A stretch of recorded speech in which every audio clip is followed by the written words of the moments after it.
The Jungle Book by Rudyard Kipling. Toomai of the Elephants, Part 1.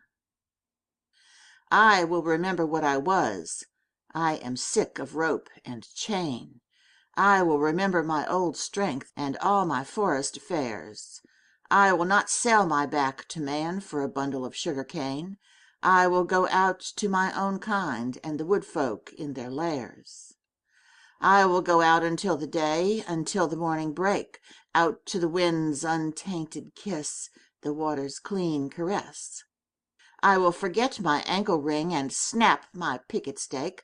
I will revisit my lost loves and playmates masterless. Kala Nag, which means black snake, had served the Indian government in every way that an elephant could serve it for 47 years. And as he was fully 20 years old when he was caught, that makes him nearly 70, a ripe age for an elephant. He remembered pushing, with a big leather pad on his forehead, at a gun stuck in deep mud, and that was before the Afghan War of 1842, and he had not then come to his full strength. His mother, Radha Radha the Darling, who had been caught in the same drive with Kala Nag, told him, before his little milk tusks had dropped out, that elephants who were afraid always got hurt. Kala Nag knew that that advice was good, for the first time that he saw a shell burst, he backed, screaming, into a stand of piled rifles, and the bayonets pricked him in all his softest places. So before he was 25, he gave up being afraid, and so he was the best loved and the best looked after elephant in the service of the government of India. He had carried tents, 1,200 pounds weight of tents, on the march in Upper India. He had been hoisted into a ship at the end of a steam crane and taken for days across the water, and made to carry a mortar on his back in a strange and rocky country very far from India, and had seen the Emperor Theodore lying dead in Magdala, and he had come back again in the steamer, entitled, so the soldiers said, to the Abyssinian War Medal. He had seen his fellow elephants die of cold and epilepsy and starvation and sunstroke up at a place called Ali Masjid 10 years later. And afterward he had been sent down thousands of miles south to haul and pile big balks of teak in the timber yards at Mulmeen. There he had half killed an insubordinate young elephant who was shirking his fair share of work. After that he was taken off timber hauling, and employed with a few score other elephants who were trained to the business in helping to catch wild elephants among the Garo hills. Elephants are very strictly preserved by the Indian government.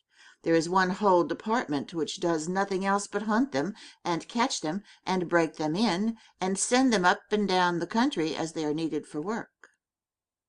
Kala Nag stood 10 fair feet at the shoulders, and his tusks had been cut off short at 5 feet, and bound round the ends to prevent them splitting with bands of copper. But he could do more with those stumps than any untrained elephant could do with the real sharpened ones. When, after weeks and weeks of cautious driving of scattered elephants across the hills, the 40 or 50 wild monsters were driven into the last stockade, and the big drop gate, made of tree trunks lashed together, jarred down behind them, Kala Nag, at the word of command, would go into that flaring, trumpeting pandemonium, generally at night, when the flicker of the torches made it difficult to judge distances, and, picking out the biggest and wildest tusker of the mob, would hammer him and hustle him into quiet while the men on the backs of the other elephants roped and tied the smaller ones. There was nothing in the way of fighting that Kala Nag, the old wise black snake, did not know, for he had stood up more than once in his time to the charge of the wounded tiger, and, curling up his soft trunk to be out of harm's way, had knocked the springing brute sideways in mid-air with a quick sickle cut of his head that he had invented all by himself, had knocked him over, and kneeled upon him with his huge knees till the life went out with a gasp and a howl, and there was only a fluffy striped thing on the ground for Kala Nag to pull by the tail. "Yes," said Big Toomai, his driver, the son of Black Toomai, who had taken him to Abyssinia, the grandson of Toomai of the elephants, who had seen him caught. There is nothing that the black snake fears except me. He has seen 3 generations of us feed him and groom him, and he will live to see 4. He is afraid of me also, said little Toomai, standing up to his full height of 4 feet, with only one rag upon him. He was 10 years old, the eldest son of Big Toomai, and according to custom he would take his father's place on Kala Nag's neck when he grew up, and would handle the heavy iron ankus, the elephant goad, that had been worn smooth by his father and his grandfather and his great-grandfather. He knew what he was talking of, for he had been born under Kala Nag's shadow, had played with the end of his trunk before he could walk, had taken him down to water as soon as he could walk, and Kala Nag would no more have dreamed of disobeying his shrill little orders than he would have dreamed of killing him on that day when Big Toomai carried the little brown baby under Kala Nag's tusks and told him to salute his master that was to be. Yes, said little Toomai, he is afraid of me. And he took long strides up to Kala Nag, called him a fat old pig, and bade him lift up his feet one after the other. Wah, said little Toomai, thou art a big elephant. And he wagged his fluffy head, quoting his father. The government may pay for elephants, but they belong to us mahouts. When thou art old, Kala Nag, there will come some rich Rajah, and he will buy thee from the government, on account of thy size and thy manners, and then thou wilt have nothing to do but to carry gold earrings in thy ears, and a gold hada on thy back, and a red cloth covered with gold on thy sides, and walk at the head of the processions of the king. Then I shall sit on thy neck, O Kala Nag, with a silver ankus, and men will run before us with golden sticks, crying, Room for the king's elephant! That will be good, Kala Nag, but not so good as this hunting in the jungles. Ah, said Big Toomai, thou art a boy and as wild as a buffalo calf. This running up and down the hills is not the best government service. I am getting old, and I do not love wild elephants. Give me brick elephant lines, 1 stall to each elephant, and big stumps to tie them to safely, and flat, broad roads to exercise upon, instead of this come-and-go camping. Aha! The Cawnpore barracks were good. There was a bazaar close by, and only 3 hours' work a day. Little Toomai remembered the Cawnpore elephant lines and said nothing. He very much preferred the camp life, and hated those broad flat roads, with the daily grubbing for grass in the forage reserve, and the long hours when there was nothing to do except to watch Kala Nag fidgeting in his pickets.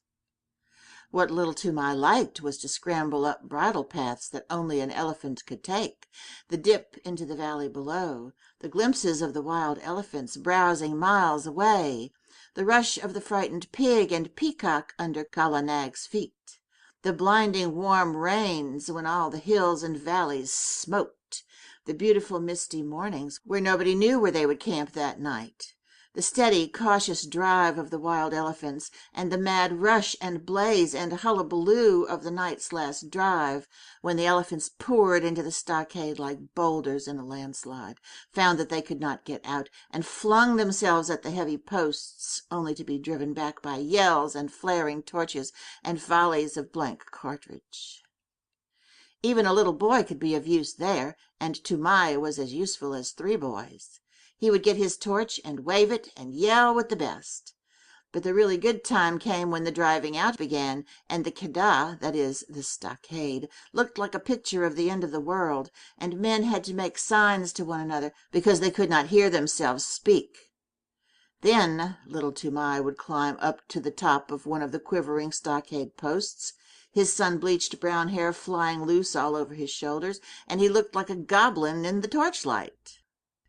And as soon as there was a lull, you could hear his high-pitched yells of encouragement to Kala Nag, above the trumpeting and crashing and snapping of ropes and groans of the tethered elephants. Mail, Kala Nag! Go on, Black Snake. Dance do!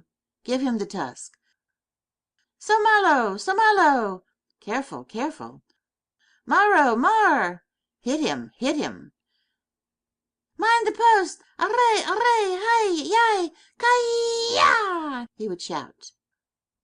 And the big fight between Kala Nag and the wild elephant would sway to and fro across the Keddah, and the old elephant catchers would wipe the sweat out of their eyes and find time to nod to little Toomai, wriggling with joy on the top of the posts. He did more than wriggle.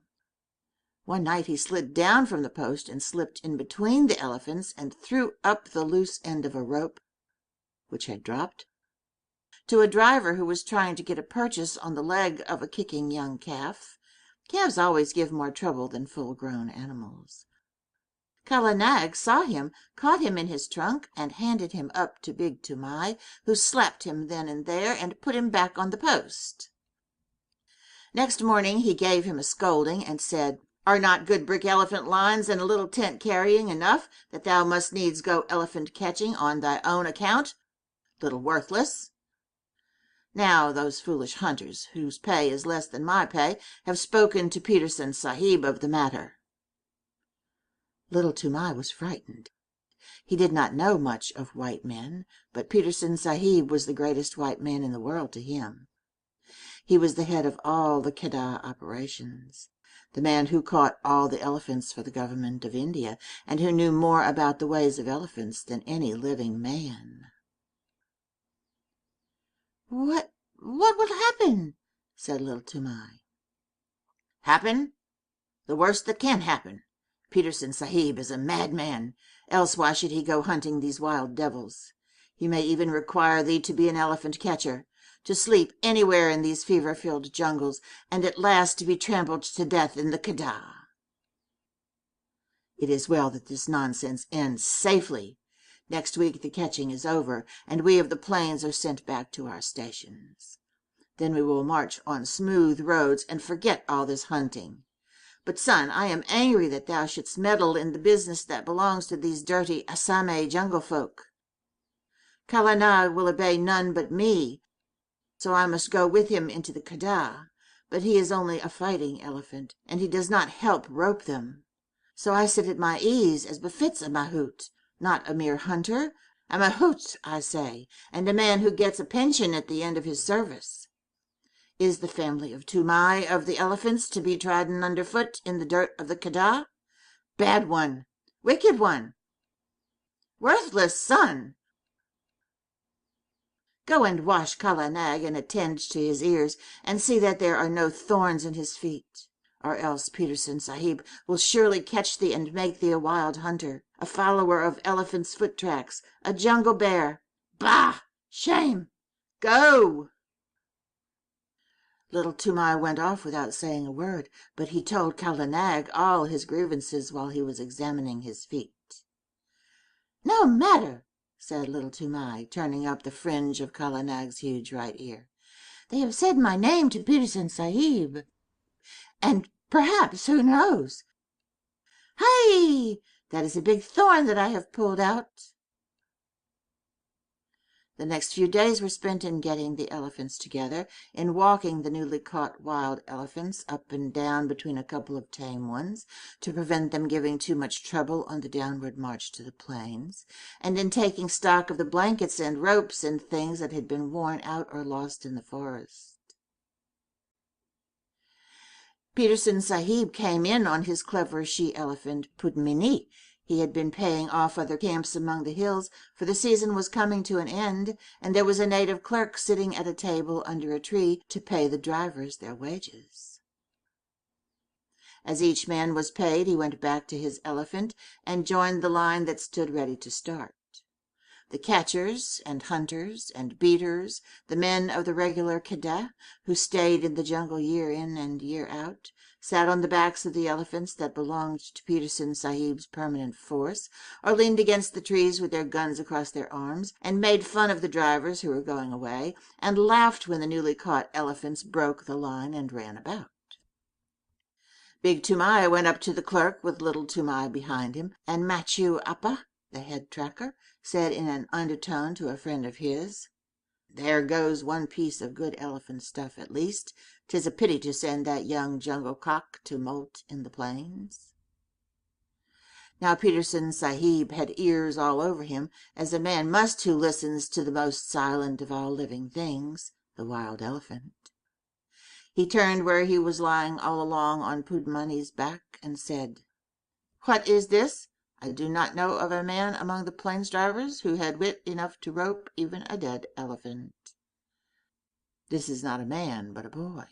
He went into the Kedah at the last drive, and threw Barmeo there the rope, when we were trying to get that young calf with the blotch on his shoulder away from his mother." Machao Appa pointed at little Toomai, and Peterson Sahib looked, and little Toomai bowed to the earth. "He throws a rope. He is smaller than a picket pin. Little one, what is thy name?" said Peterson Sahib. Little Toomai was too frightened to speak, but Kala Nag was behind him, and Toomai made a sign with his hand, and the elephant caught him up in his trunk and held him level with Pudmini's forehead, in front of the great Peterson Sahib. Then little Toomai covered his face with his hands, for he was only a child, and except where elephants were concerned, he was just as bashful as a child could be. "Oho!" said Peterson Sahib, smiling underneath his moustache. "And why didst thou teach thy elephant that trick?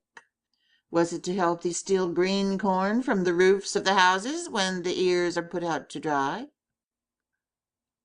"Not green corn, protector of the poor.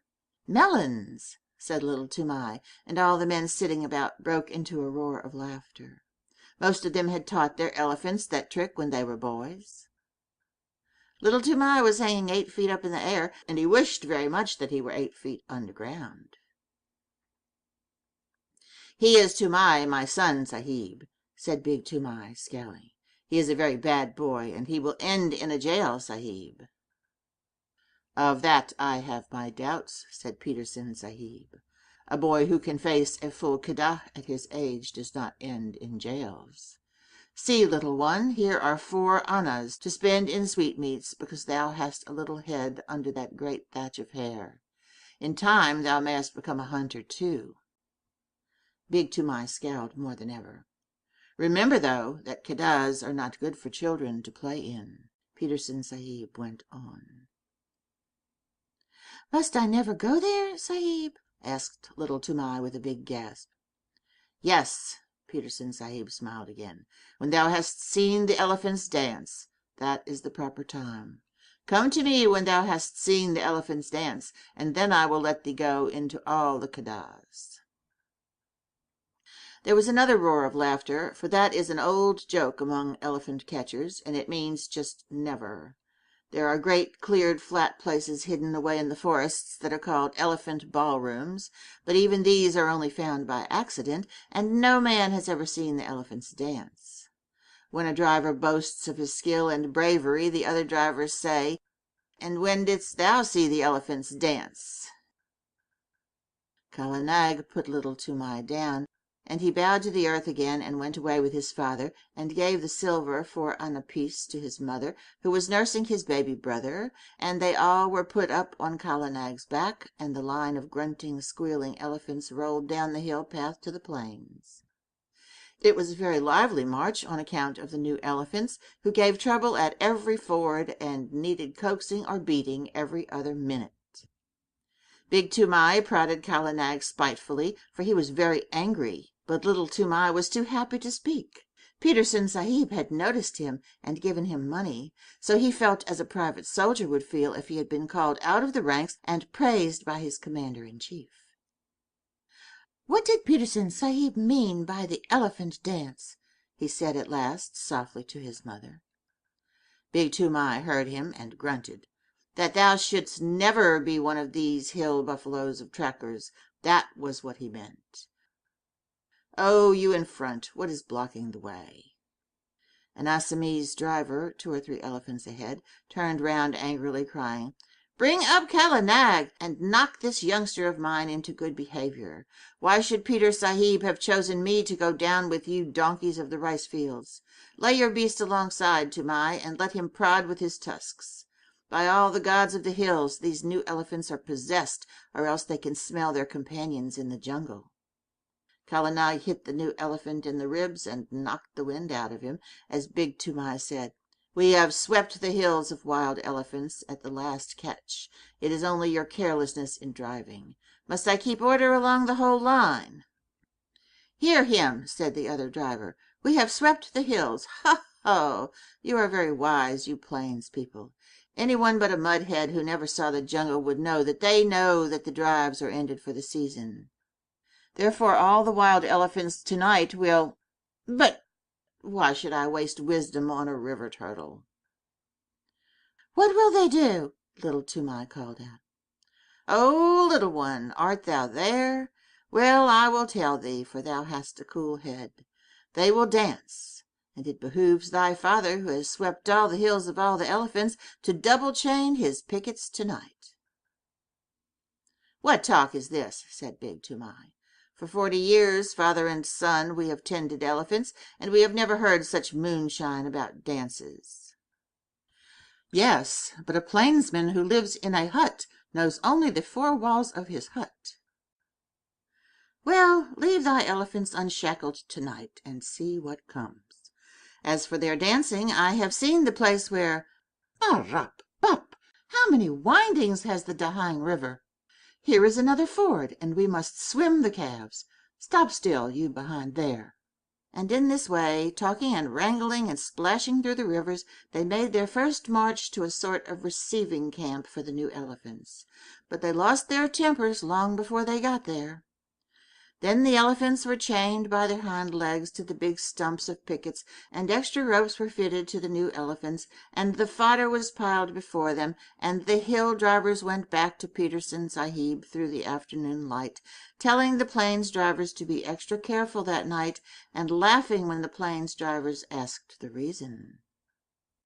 Little Toomai attended to Kala Nag's supper, and as evening fell, wandered through the camp, unspeakably happy, in search of a tom-tom. When an Indian child's heart is full, he does not run about and make a noise in an irregular fashion.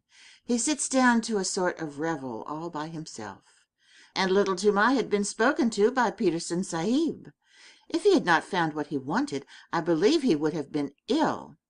But the sweetmeat seller in the camp lent him a little tom-tom, a drum beaten with the flat of the hand, and he sat down cross-legged before Kala Nag as the stars began to come out, the tom-tom in his lap, and he thumped, and he thumped, and he thumped, and the more he thought of the great honor that had been done to him, the more he thumped, all alone among the elephant fodder. There was no tune and no words, but the thumping made him happy. The new elephants strained at their ropes and squealed and trumpeted from time to time, and he could hear his mother in the camp hut putting his small brother to sleep with an old song about the great god Shiv, who once told all the animals what they should eat. It is a very soothing lullaby, and the first verse says: "Shiv, who poured the harvest and made the winds to blow, sitting at the doorways of a day of long ago, gave to each his portion, food and toil and fate, from the king upon the Gudid to the beggar at the gate. All things made he, Shiva the preserver. Mahadeo, he made all. Thorn for the camel, fodder for the kine, and a mother's heart for a sleepy head, O little son of mine." End of section 16. The Jungle Book by Rudyard Kipling. Toomai of the Elephants, Part 2. Little Toomai came in with a joyous tunk-a-tunk at the end of each verse, till he felt sleepy and stretched himself on the fodder at Kala Nag's side. At last the elephants began to lie down, one after another, as is their custom, till only Kala Nag at the right of the line was left standing up, and he rocked slowly from side to side, his ears put forward to listen to the night wind as it blew very slowly across the hills. The air was full of all the night noises that, taken together, make one big silence. The click of one bamboo stem against the other, the rustle of something alive in the undergrowth, the scratch and squawk of a half-waked bird. Birds are awake in the night much more often than we imagine. And the fall of water ever so far away. Little Toomai slept for some time, and when he had waked it was brilliant moonlight, and Kala Nag was still standing up with his ears cocked. Little Toomai turned, rustling in the fodder, and watched the curve of his big back against half the stars in heaven, and while he watched he heard, so far away that it sounded no more than a pinhole of noise pricked through the stillness, the hoot-toot of a wild elephant. All the elephants in the lines jumped up as if they had been shot, and their grunts at last waked the sleeping mahouts, and they came out and drove in the picket pegs with big mallets, and tightened this rope and knotted that, till all was quiet. One new elephant had nearly grubbed up his picket, and big Toomai took off Kala Nag's leg chain and shackled that elephant forefoot to hindfoot, but slipped a loop of grass string around Kala Nag's leg, and told him to remember that he was tied fast. He knew that he and his father and his grandfather had done the very same thing hundreds of times before. Kala Nag did not answer to the order by gurgling, as he usually did. He stood still, looking out across the moonlight, and his head a little raised, and his ears spread like fans, up to the great folds of the Garo hills. "Tend to him if he grows restless in the night," said Big Toomai to Little Toomai, and he went into the hut and slept. Little Toomai was just going to sleep too, when he heard the coir string snap with a little bang, and Kala Nag rolled out of his pickets as slowly and as silently as a cloud rolls out of the mouth of a valley. Little Toomai pattered after him, barefooted, down the road in the moonlight, calling him under his breath. "Kala Nag, Kala Nag, take me with you, O Kala Nag." The elephant turned without a sound, took 3 strides back to the boy in the moonlight, put down his trunk, swung him up to his neck, and almost before Little Toomai had settled his knees, slipped into the forest. There was one blast of furious trumpeting from the lines, and then the silence shut down on everything, and Kala Nag began to move. Sometimes a tuft of high grass washed along his sides, as a wave washes along the sides of a ship, and sometimes a cluster of wild pepper vines would scrape along his back, or a bamboo would creak where his shoulder touched it. But between those times he moved absolutely without any sound, drifting through the thick Garo forest as though it had been smoke. He was going uphill, but though Little Toomai watched the stars and the rifts of the trees, he could not tell in what direction. Then Kala Nag reached the crest of the ascent and stopped for a minute, and Little Toomai could see the tops of the trees, lying all speckled and furry under the moonlight for miles and miles, and the blue-white mist over the river in the hollow. Toomai leaned forward and looked, and he felt that the forest was awake below him, awake and alive and crowded. A big brown fruit-eating bat brushed past his ear. A porcupine's quills rattled in the thicket, and in the darkness between the tree stems he heard a hog-bear digging hard in the moist warm earth, and snuffing as he digged. Then the branches closed over his head again, and Kala Nag began to go down into the valley. Not quietly this time, but as a runaway gun goes down a steep bank, in one rush. The huge limbs moved as steadily as pistons, 8 feet to a stride, and the wrinkled skin of the elbow points rustled. The undergrowth on either side of him ripped with a noise like torn canvas, and the saplings that he heaved away right and left with his shoulders sprang back again and banged him on the flank, and great trails of creepers, all matted together, hung from his tusks as he threw his head from side to side and plowed out his pathway. Then Little Toomai laid himself down close to the great neck, lest a swinging bough should sweep him to the ground, and he wished that he were back in the lines again. The grass began to get squashy, and Kala Nag's feet sucked and squelched as he put them down, and the night mist at the bottom of the valley chilled Little Toomai. There was a splash and a trample and the rush of running water, and Kala Nag strode through the bed of a river, feeling his way at each step. Above the noise of the water, as it swirled round the elephant's legs, Little Toomai could hear more splashing and some trumpeting both upstream and down, great grunts and angry snortings, and all the mist about him seemed to be full of rolling, wavy shadows. "Aye," he said, half aloud, his teeth chattering. "The elephant folk are out tonight. It is the dance, then." Kala Nag swashed out of the water, blew his trunk clear, and began another climb. But this time he was not alone, and he had not to make his path. That was made already, 6 feet wide, in front of him, where the bent jungle grass was trying to recover itself and stand up. Many elephants must have gone that way only a few minutes before.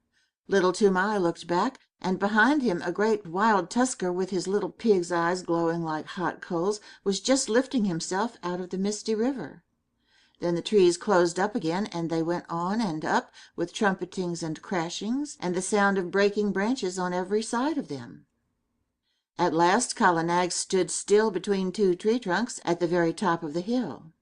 They were part of a circle of trees that grew round an irregular space of some 3 or 4 acres, and in all that space, as little Toomai could see, the ground had been trampled down as hard as a brick floor.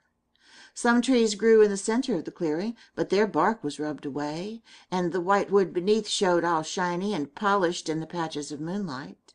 There were creepers hanging from the upper branches, and the bells of the flowers of the creepers, great waxy white things like convolvuluses, hung down fast asleep. But within the limits of the clearing there was not a single blade of grass, nothing but the trampled earth. The moonlight showed it all iron gray, except where some elephants stood upon it, and their shadows were inky black. Little Toomai looked, holding his breath, with his eyes starting out of his head, and as he looked, more and more elephants swung out into the open from between the tree trunks. Little Toomai could only count up to 10, and he counted again and again on his fingers, till he lost count of the tens, and his head began to swim. Outside the clearing he could hear them crashing in the undergrowth as they worked their way up the hillside. But as soon as they were within the circle of tree trunks, they moved like ghosts. There were white-tusked wild males, with fallen leaves and nuts and twigs lying in the wrinkles of their necks and the folds of their ears, fat, slow-footed she-elephants, with restless little pinky-black calves only 3 or 4 feet high running under their stomachs, young elephants with their tusks just beginning to show, and very proud of them. Lanky, scraggy old maid elephants, with their hollow, anxious faces and trunks like rough bark. Savage old bull elephants, scarred from shoulder to flank with great wheals and cuts of bygone fights, and the caked dirt of their solitary mud baths dropping from their shoulders, and there was one with a broken tusk and the marks of the full stroke, the terrible drawing scrape of a tiger's claws on his side. They were standing head to head, or walking to and fro across the ground in couples, or rocking and swaying all by themselves, scores and scores of elephants. Toomai knew that so long as he lay on Kala Nag's neck, nothing would happen to him, for even in the rush and scramble of the Kidda drive, a wild elephant does not reach up with his trunk and drag a man off the neck of a tame elephant. And these elephants were not thinking of men that night. Once they started and put their ears forward when they heard the chinking of a leg iron in the forest, but it was Pudmini, Peterson Sahib's pet elephant. Her chain snapped short off, grunting, snuffling up the hillside. She must have broken her pickets and come straight from Peter Sahib's camp. And little Toomai saw another elephant, one that he did not know, with deep rope galls on his back and breast. He too must have run away from some camp in the hills about. At last there was no sound of any more elephants moving in the forest, and Kala Nag rolled out from his station between the trees and went into the middle of the crowd, clucking and gurgling, and all the elephants began to talk in their own tongue and to move about. Still lying down, little Toomai looked down upon scores and scores of broad backs, and wagging ears, and tossing trunks, and little rolling eyes. He heard the clicks of tusks as they crossed other tusks by accident, and the dry rustle of tusks twined together, and the chafing of enormous sides and shoulders in the crowd, and the incessant flick and hiss of the great tails. Then a cloud came over the moon, and he sat in black darkness. But the quiet, steady hustling and pushing and gurgling went on just the same. He knew that there were elephants all around Kala Nag, and that there was no chance of backing him out of the assembly, so he set his teeth and shivered. In the Keddah, at least, there was torchlight and shouting, but here he was all alone in the dark, and once the trunk came up and touched him on the knee. Then an elephant trumpeted, and they all took it up for 5 or 10 terrible seconds. The dew from the trees above spattered down like rain on the unseen backs, and a dull, booming noise began, not very loud at first, and little Toomai could not tell what it was. But it grew and grew, and Kala Nag lifted up one forefoot and then the other, and brought them down on the ground, 1, 2, 1, 2, as steadily as trip hammers. The elephants were stamping all together now, and it sounded like a war drum beaten at the mouth of a cave. The dew fell from the trees till there was no more left to fall, and the booming went on, and the ground rocked and shivered, and little Toomai put his hands up to his ears to shut out the sound. But it was all one gigantic jar that ran through him, this stamp of hundreds of heavy feet on the raw earth. Once or twice he could feel Kala Nag and all the others surge forward a few strides, and the thumping would change to the crushing sound of juicy green things being bruised, but in a minute or two the boom of feet on hard earth began again. A tree was creaking and groaning somewhere near him. He put out his arm and felt the bark, but Kala Nag moved forward, still tramping, and he could not tell where he was in the clearing. There was no sound from the elephants except one, when 2 or 3 little calves squeaked together. Then he heard a thump and a shuffle, and the booming went on. It must have lasted fully 2 hours, and little Toomai ached in every nerve, but he knew by the smell of the night air that the dawn was coming. The morning broke in one sheet of pale yellow behind the green hills, and the booming stopped with the first ray, as though the light had been an order. Before little Toomai had got the ringing out of his head, before even he had shifted his position, there was not an elephant in sight except Kala Nag, Pudmini, and the elephant with the rope galls, and there was neither sign nor rustle nor whisper down the hillsides to show where the others had gone. Little Toomai stared again and again. The clearing, as he remembered it, had grown in the night. More trees stood in the middle of it, but the undergrowth and the jungle grass at the sides had been rolled back. Little Toomai stared once more. Now he understood the trampling. The elephants had stamped out more room, had trampled the thick grass and the juicy cane to trash, the trash into slivers, the slivers into tiny fibers, and the fibers into hard earth. "Wah!" said little Toomai. His eyes were very heavy. "Kala Nag, my lord, let us keep by Pudmini and go to Peterson Sahib's camp, or I shall drop from thy neck." The third elephant watched the two go away, snorted, wheeled round, and took his own path. He may have belonged to some little native king's establishment, 50 or 60 or 100 miles away. 2 hours later, as Peterson Sahib was eating early breakfast, his elephants, who had been double chained that night, began to trumpet, and Pudmini, mired to the shoulders with Kala Nag, very footsore, shambled into the camp. Little Toomai's face was gray and pinched, and his hair was full of leaves and drenched with dew, but he tried to salute Peterson Sahib and cried faintly, "The dance! The dance! The elephant dance! I have seen it, and I die." As Kala Nag sat down, he slid off his neck in a dead faint. But since native children have no nerves worth speaking of, in 2 hours he was lying very contentedly in Peterson Sahib's hammock, with Peterson Sahib's shooting coat under his head, and a glass of warm milk, a little brandy, with a dash of quinine inside of him, and while the old, hairy, scarred hunters of the jungles sat 3 deep before him, looking at him as though he were a spirit, he told his tale in short words, as a child will, and wound up with, quote, "Now, if I lie in one word, send men to see, and they will find that the elephant folk have trampled down more room in their dance room, and they will find 10 and 10 and many times 10 tracks leading to that dance room. They made more room with their feet. I have seen it. Kala Nag took me, and I saw." Also, Kali Nag is very leg-weary. Little Toomai lay back and slept all through the long afternoon and into the twilight, and while he slept Peterson Sahib and Machao Appa followed the track of the two elephants for 15 miles across the hills. Peterson Sahib had spent 18 years in catching elephants, and he had only once before found such a dance place.